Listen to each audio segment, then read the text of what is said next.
እና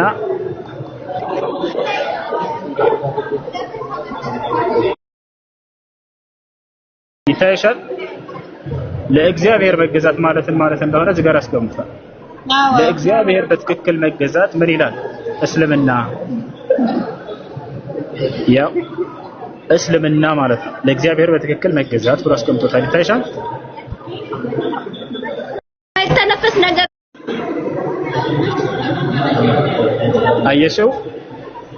ስለዚህ ኢዮብ ለእግዚአብሔር ተገዛ ሲል ሙስሊም ሁን እየተባለ ነው ባጭሩ፣ ወይም እስልምናን ተከተል እየተባለ ነው። ምክንያቱም ለእግዚአብሔር መገዛት ማለት እስልምና ማለት ነው ብሎ አስቀምጦታል። ያ አንዱ ራሱን ለእግዚአብሔር የሚያስገዛ ሲባል በከፊል ራሱን በብቻው እግዚአብሔርን የሚያስገዛ ሲባል ነው ያው ነው ሙስሊም ማለት ነው። ታዲያ ኢየሱስ ክርስቶስ ለእግዚአብሔር ይገዛ ነበር ወይ ሙስሊም ነበር ወይ የሚለውን ለማየት አዎ ለእግዚአብሔር ይገዛል ሙስሊም ነው። ለእግዚአብሔር እንደሚገዛ ማስረጃ አለ ወይ? አዎ ያው መጽሐፍ ቅዱስ ላይ እንግባ።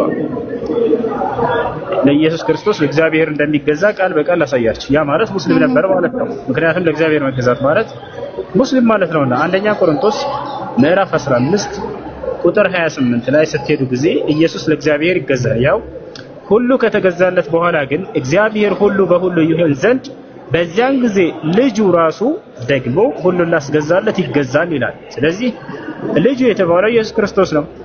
ሁሉን ያስገዛለት ማን ነው? ይሄ ራሱ እግዚአብሔር። ኢየሱስ ክርስቶስ ሁሉን ላስገዛለት ለእግዚአብሔር ይገዛል ማለት ለእግዚአብሔር መገዛት ማለት ሙስሊም ማለት ነው ብለናል። ኢየሱስ ራሱ ሙስሊም ነው ማለት ነው።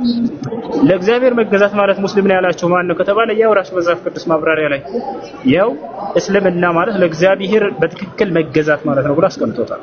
ያ ሰላም ይሄን ይመስላል። እሺ ስለዚህ ነው ለተቀራይ ታዲያ እግዚአብሔር የሚለው የአምላክ ስም ሆኖ አይደለም። የኢትዮጵያ ክርስቲያኖች በዚህ ስለተረጎሙት ነው ጀማ ወደ ኢትዮጵያ ሲቀየር ጊዜ የኢትዮጵያ ክርስቲያኖች አምላክን እግዚአብሔር ብለው ስለሚጠሩ ነው እንጂ ኢየሱስ ክርስቶስ ሲጠራ የነበረው አምላክ ማን ነው ከተባለ አላህ ነው። ይሄን ወደ አረበኛ በተቀየሩት ይሄንን አላህ ነው የሚለው እዚህ እግዚአብሔር ብሎ የተቀመጠው ቀይሬ ላሳያችሁ ነው። ወደ አረበኛ ልቀይርላችሁ። የአረብ ክርስቲያን አለ አይደል?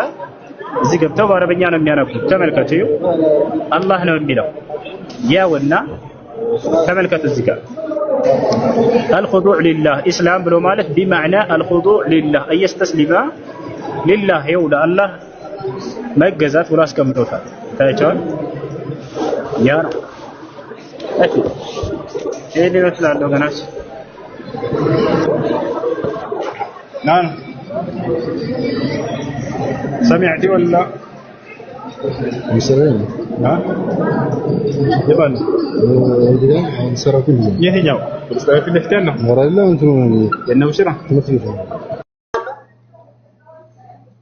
አይልቁ